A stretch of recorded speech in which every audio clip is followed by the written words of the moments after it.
Welcome back to Tea on Tuesdays with Lady T.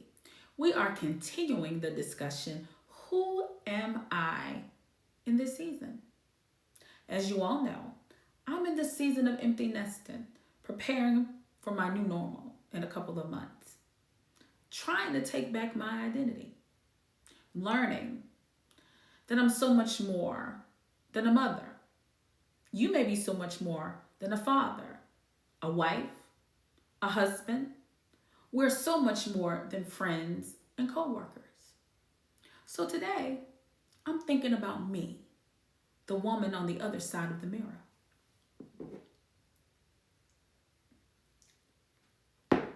You know, recently I looked her straight in the eyes and said, "The boys will be gone, your house will be quiet, but I really don't know you. So who are you?" Because I thought I knew myself until after several people asked, "What are you and Rev going to do now that all of your children will be out of the house soon?" Can I just say that I hate that question? And immediately felt like it's none of your business. But that's really a defense mechanism because honestly, I'm having a difficult time answering it. So in my reflective mode, I began to realize that my true identity is tied to my children. And the fact that I cannot answer a simple question about me without mentioning them is really sad. So now the question becomes, how do I change this? How do I rediscover the beautiful person staring right back at me in the mirror? I did something about this. You want to know what I did? I took myself on a date. I've never, ever sat in a movie theater alone, watching a movie by myself, for real.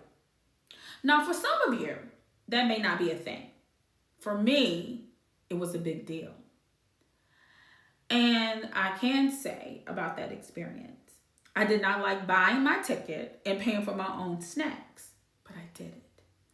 I took a step that was out of the ordinary. I decided to pay some attention to me. Empty nesting will be tough, especially for a hands-on mom like me who is really invested in her children.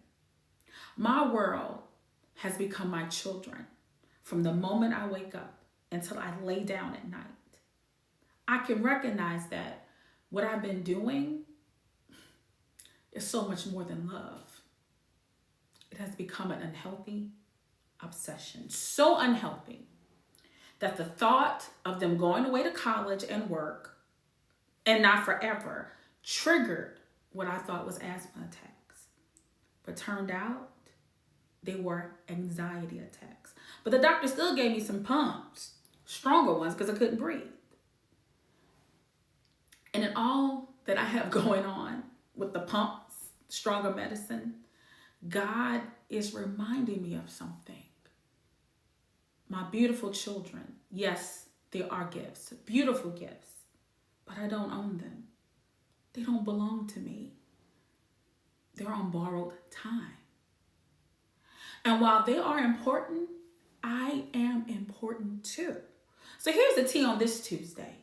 I am fearfully and wonderfully made, taken from Psalms 139 and 14. You see, God brought me back to that mirror as a reminder. Before I was a mother, before I was a wife, before I was a friend, before I was a coworker, before the job, before the responsibilities, before I became everything everybody else needed me to be, I was intentionally crafted by God. And somewhere along the way, I forgot that. Here I am with pumps and a tight chest, afraid of what I will discover if I paid close attention to her again. To my surprise, I enjoyed the date with me. I laughed out loud. I had fun in that moment. It felt so good to be worry-free. Lean in. I also realized that I really, really, really like me. I want to get to know the strong woman who stepped out and did something she had never done before. I discovered courage I didn't know that I had. But listen, I have another confession. When I looked in that mirror, I also saw sad eyes. And it freaked me out because I did not know that I had sad eyes.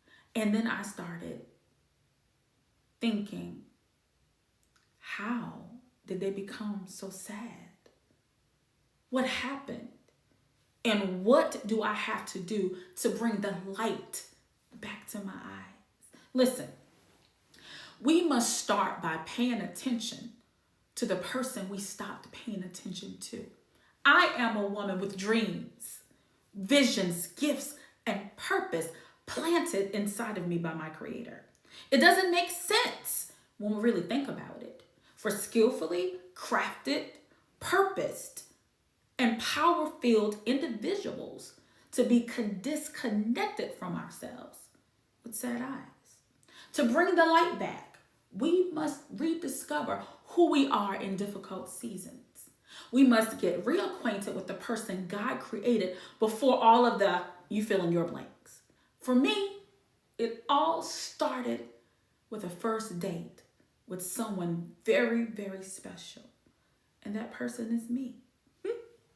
So come back next week for it's Tea Time with Lady T. In this season, we are sipping tea, minding our own business, and having conversations that matter. I am Reverend Tiana Bowie, and I'll see you next Tuesday for tea. Bye-bye.